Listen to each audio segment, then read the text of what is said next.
بسم اللہ الرحمن الرحیم۔ قرآن پڑھیے، 40 سال بنی اسرائیل بیابانوں میں پریشان رہے۔ ان 40 سالوں میں حضرت موسیٰ، وہ اپنا سامری کا بچڑا، نمائندوں کو آنا، یہ 40 سال یعنی وسیع موسیٰ 40 سال یہ قوم بھٹکتی رہی اللہ کے عذاب۔ بھٹکتی کیسے رہی؟ یہ صحرا میں چلتی تھی، مثال کے طور پہ صبح سے یہ چلنا شروع کرتے تھے کہ کسی جگہ تک پہنچیں، رات کو تھک کے وہاں سوتے تھے، پھر جب آنکھ کھلتی تھی دیکھتے تھے پھر اسی جگہ پر ہیں۔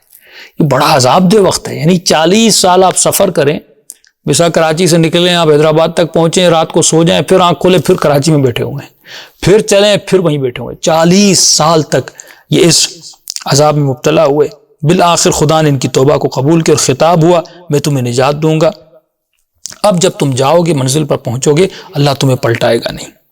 تو آواز آتی ہے جب ایک شہر پر پہنچو، اس شہر میں، اس شہر کے دروازے کے اندر جب داخل ہونے لگو تو اس دروازے پر جا کے خشوع اور تواضع کرنا، جھک کر، تواضع کے ساتھ، خضوع کے ساتھ اللہ کے سامنے جھک کر اس دروازے کے سامنے داخل ہونا، اور جب داخل ہو تو کہنا حتن حتن، یہ جملہ کہنا اور اس وقت داخل ہونا۔ یہ بڑے خوش ہوئے، یعنی 40 سال کے بعد ان کو آزادی مل رہی ہے، ایک جگہ تک پہنچے کہ جیسے ہی اس شہر کے دروازے پر پہنچے، یہ میرے امام سے روایت ہے، فرماتے جیسے اس شہر کے دروازے تک پہنچے، انہوں نے اس شہر کے دروازے پر 2 تمثال کہتے ہیں، 2 شبیہیں ہم کہہ سکتے ہیں، 2 شبیہیں یعنی کہہ سکتے ہیں 2 تصویریں انہوں نے دیکھی، 2 شبیہیں تھیں۔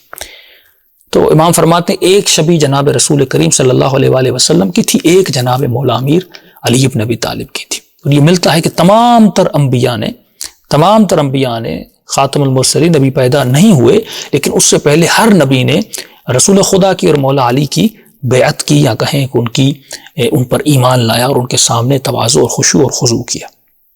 تو انہوں نے جیسے دیکھا، یہ 2 تصویریں دیکھی تو یہ پریشان ہوئے۔ اب ان کی تعداد بھی تو کم نہیں ہے، یہ 6 لاکھ تھے۔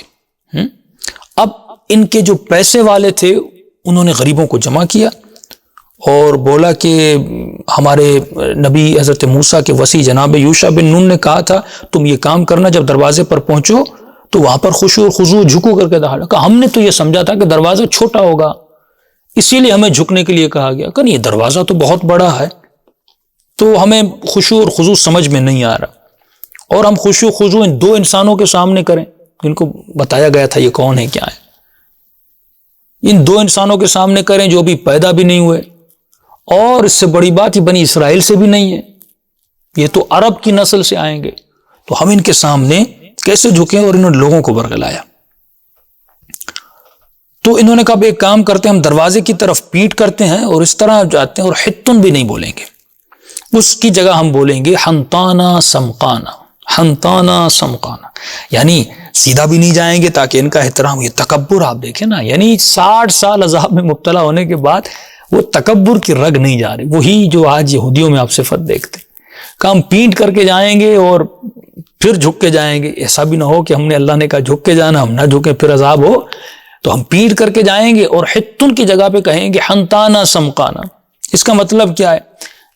گندم جو ہے اس کو 2 رنگ ہوتے ہیں، ایک پیلی گندم جس کو ہم کہتے ہیں یعنی سونے والا رنگ ہوتا ہے جس کا، ایک گندم ہوتی ہے جو لال گندم۔ پیلی گندم ورائٹی والی اچھی ہوتی ہے، لال گندم بہت یعنی آپ سمجھے کم ورائٹی اور گندم وہ ہوتی ہے۔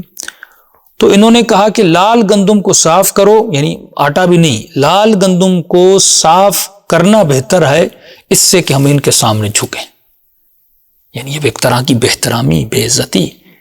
تو یہ اس طرح کر کے اس میں داخل ہو گئے۔